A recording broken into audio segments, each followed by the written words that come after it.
Salut à tous, j'espère que vous allez bien, moi ça va super, mis à part le fait que c'est la 4ème fois que je tourne cette vidéo parce que je tente des réglages un peu obscurs avec mon micro et je suis un piètre ingénieur du son. En tout cas aujourd'hui, deuxième épisode de notre série de thread horreur et j'ai deux histoires à vous raconter. Alors si la première histoire me met dans un certain inconfort, la deuxième histoire c'est assez simple, c'est un pur enfer, elle me terrifie. Comme d'habitude, c'est des histoires qui sont arrivées à de vraies personnes, donc vous connaissez maintenant, éteignez vos lumières, mettez-vous dans l'ambiance et on est parti.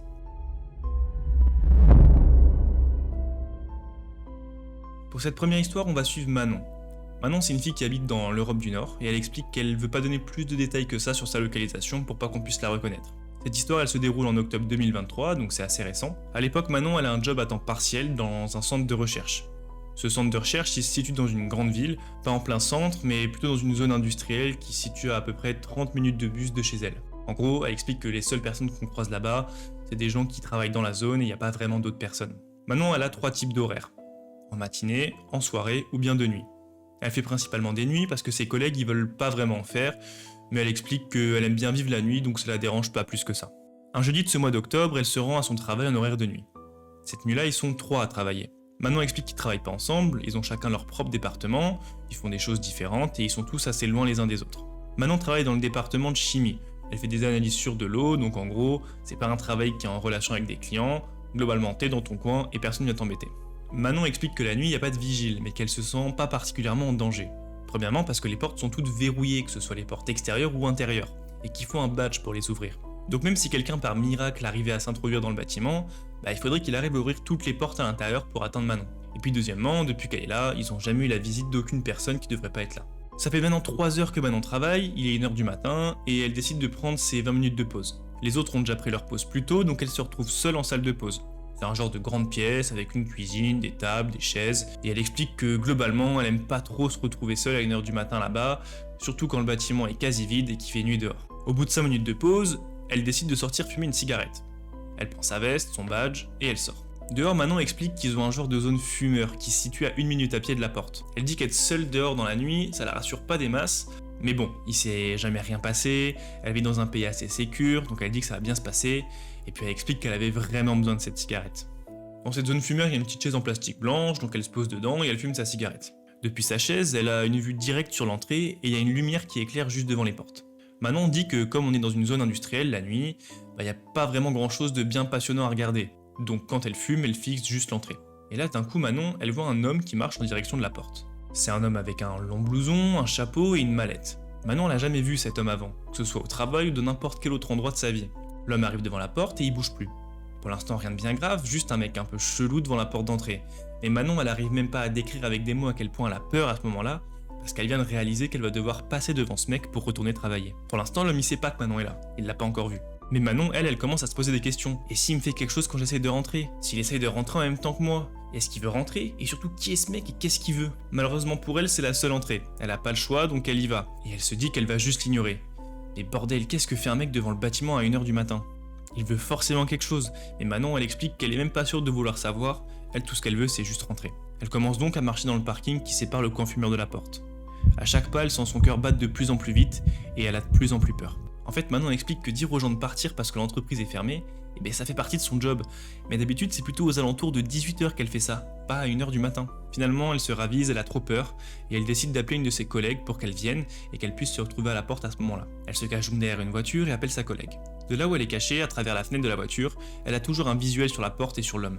Elle commence donc à expliquer la situation à sa collègue en chuchotant, sauf que pendant qu'elle explique, elle voit avec horreur l'homme se tourner et regarder droit dans sa direction. Il n'a pas encore vu Manon, mais il a clairement entendu des bruits provenant du parking. Quand l'homme comprend qu'il est observé, il commence tout doucement et tranquillement à s'approcher, sans savoir que Manon peut toujours le voir à travers la fenêtre. Sauf qu'à ce moment-là, Manon va observer quelque chose de terrifiant.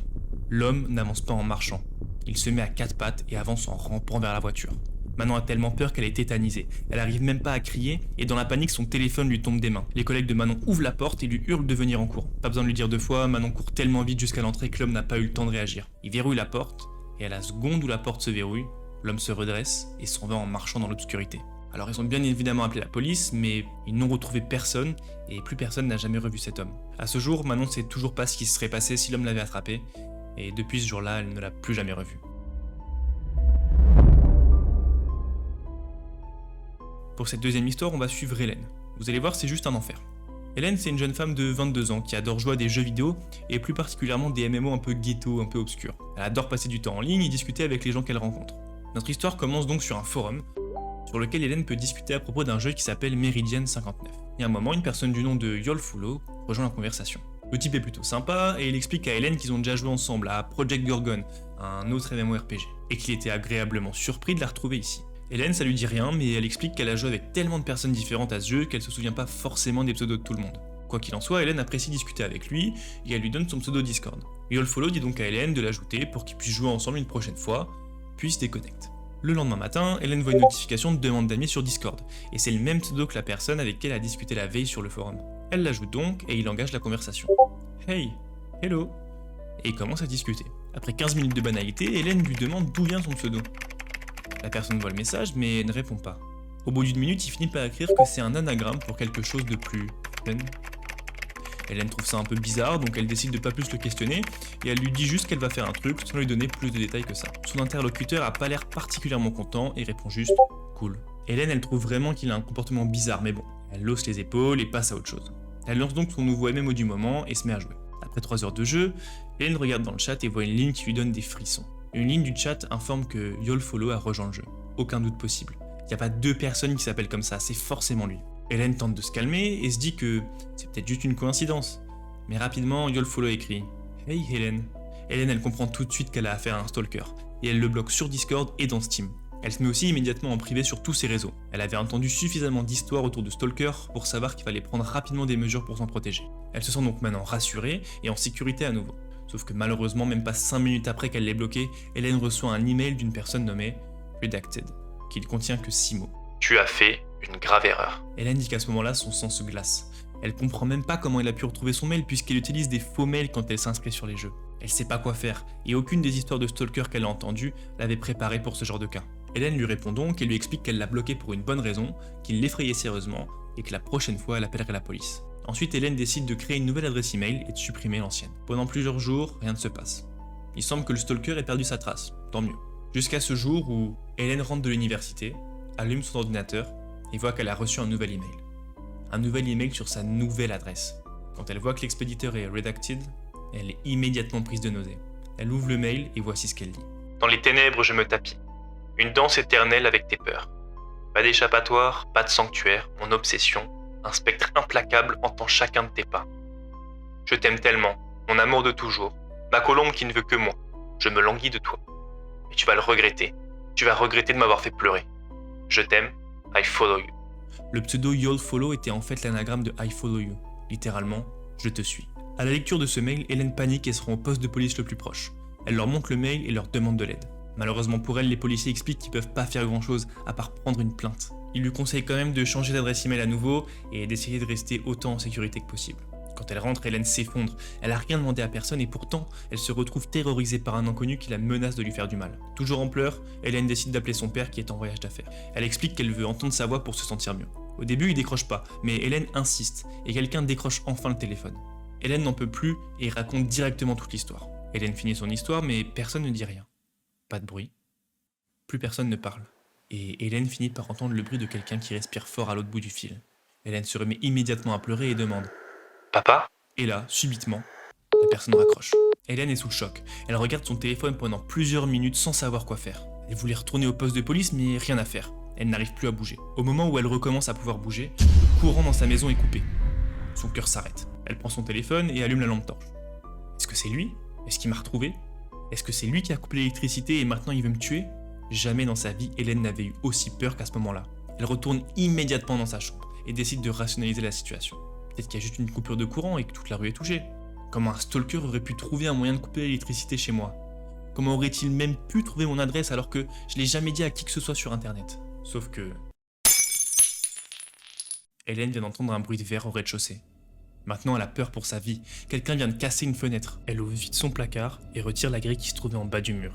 C'était autrefois l'entrée d'un vide sanitaire qui menait au grenier, mais en raison de rénovation, c'est maintenant juste un petit espace coupé du reste de la maison. Hélène se cache donc dedans et remet la grille en place. Hélène entend des bruits de pas dans sa maison et des portes s'ouvrir avec force, comme si on mettait des coups d'épaule dedans. La personne fouille partout et jette des objets au sol. Tout d'un coup, les bruits de pas se rendent rapidement à l'étage et arrivent devant la porte de sa chambre. La personne se rapproche doucement de l'armoire dans laquelle est cachée Hélène et finit par l'ouvrir. Il y a juste quelques habits qui cachent la grille qui mène à la cachette d'Hélène. Hélène se couvre la bouche et le nez pour ne pas qu'on entende sa respiration, et des larmes coulent sur sa joue. L'homme commence à fouiller partout dans l'armoire. Hélène voit légèrement ce qui se passe à travers la grille. L'homme est large, il porte des habits couverts de ce qui ressemble à du sang. Dans sa main gauche, l'homme tient une lampe torche et dans sa main droite, un énorme couteau de cuisine. L'homme est maintenant à quelques centimètres de la grille. Hélène est convaincue que c'est plus qu'une question de secondes avant qu'elle se fasse découvrir, lorsque d'un coup l'homme pousse un cri perçant d'énervement et referme le placard.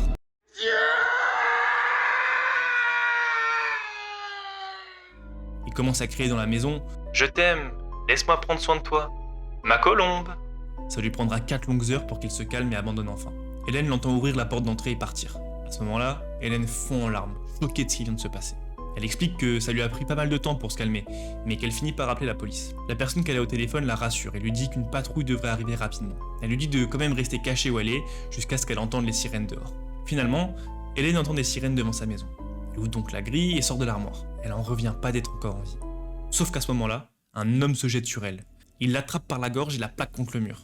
Hélène sent que son sang ne circule plus, et tout ce qu'elle voit, c'est 2 grands yeux sombres la regarder fixement, et le sourire de cet homme qui se dessine sur son visage. Au même moment où il lui dit « Je t'ai enfin trouvé, ma colombe !» Et à ce moment, le stalker vient de poignarder Hélène au niveau de l'estomac. Sa vision se trouble et elle commence à perdre connaissance. Juste avant de s'évanouir, la dernière chose qu'elle entend est « Je serai toujours avec toi !» La première chose qu'elle voit quand elle ouvre les yeux, c'est une grande lumière blanche. Hélène pense être au paradis, mais lorsqu'elle ouvre les yeux complètement, elle se rend compte qu'elle se trouve dans un hôpital. Elle est branchée à plusieurs appareils médicaux, et une infirmière vient la voir, elle est surprise et lui dit « Ah, vous êtes réveillée !» Peu de temps après, un docteur et un officier de police se rendent dans sa chambre. Le médecin explique qu'Hélène a été inconsciente pendant 3 jours, et qu'elle guérissait non seulement du coup de couteau à l'estomac, mais de l'infection qui en a suivi. L'officier de police explique qu'après qu'elle ait perdu connaissance, la patrouille de police est arrivée, et l'a trouvée au sol dans une flaque de sang. Il explique que c'est un miracle qu'elle ait survécu. Malheureusement, on n'a pas retrouvé l'homme qui s'est introduit chez elle. Aucune trace ADN n'a été trouvée, et même la gorge d'Hélène a été nettoyée pour qu'on ne puisse rien retrouver. La seule chose qu'on a retrouvée, c'est une note avec écrit « La 9e colombe pour mon stylo ». Aucune idée de ce que ça peut vouloir dire. En tout cas, si Hélène avait un message à faire passer, elle dit que ce serait « Ne faites jamais confiance aux gens que vous rencontrez en ligne ». Voilà, c'est ici que se termine ce thread d'horreur. J'espère que ces 2 histoires vous ont plu. Si c'est le cas, vous pouvez liker cette vidéo. J'ai essayé de trouver des choses un peu différentes de la dernière fois. Comme d'habitude, si vous voulez me soutenir, vous pouvez vous abonner à cette chaîne YouTube.